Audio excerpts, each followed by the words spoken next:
Hi, this is Hugh Briss with BackgroundIdentity.com and TwitterImage.com, and I'm making this screencast today to show you how to upload a Twitter background. The first thing to do is going to be to log into your Twitter account. At this point, I've changed mine back to the generic Twitter background so that we can be starting from scratch. The first step after you've logged in will be to click on Settings, and then you're going to click on the Design tab on the next page. And the first thing you see are the 12 lovely generic Twitter backgrounds that we're going to skip right by. And so you want to go down here to change background image and click on that. And now you're going to browse the hard drive for the graphic that you want to upload.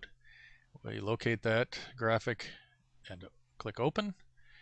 And then the next step is to click on Save Changes. And as long as Twitter's working properly, it should take about 3 seconds and we'll have a nice new background loaded.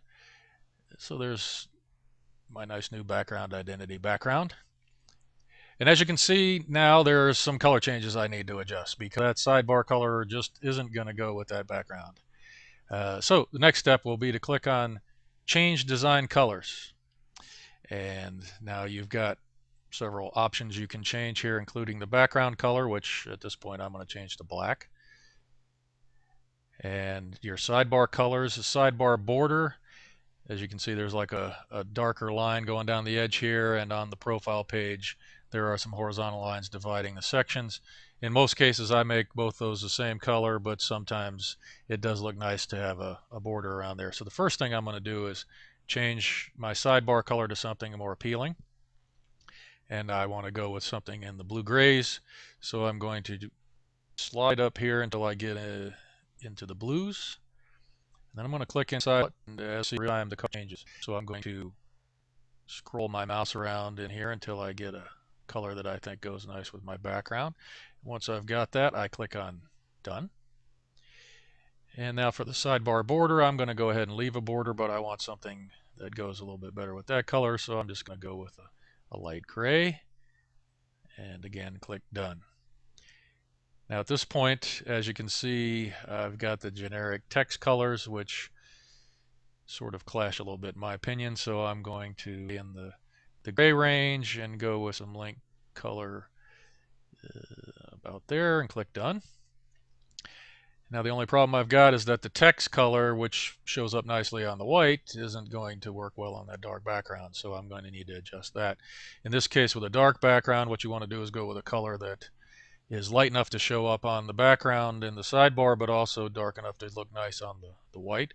So I'm going to stay again in the grays and just scroll until I get a text color that shows up well on the dark sidebar, but also looks good on the white background. And again, I'm going to click Done. Now in this case, I wanted to point out this number that you see here, 696869, that's what they call a hex number. All the numbers on the web, or all the colors on the web, have a number associated with them. So in some cases you may know the actual color you want.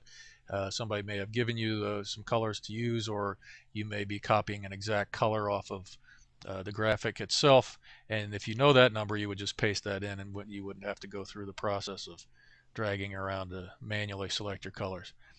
And once I've got everything the way I want it, the last step is to click on Save Changes. And once again, Twitter takes a couple seconds and customizes my profile. And at this point now, if I go back to my profile page, we can see that I've uploaded my new background. I've got my text colors and my link colors changed, and everything looks nice. And that's it. Not much to it. I hope this was helpful.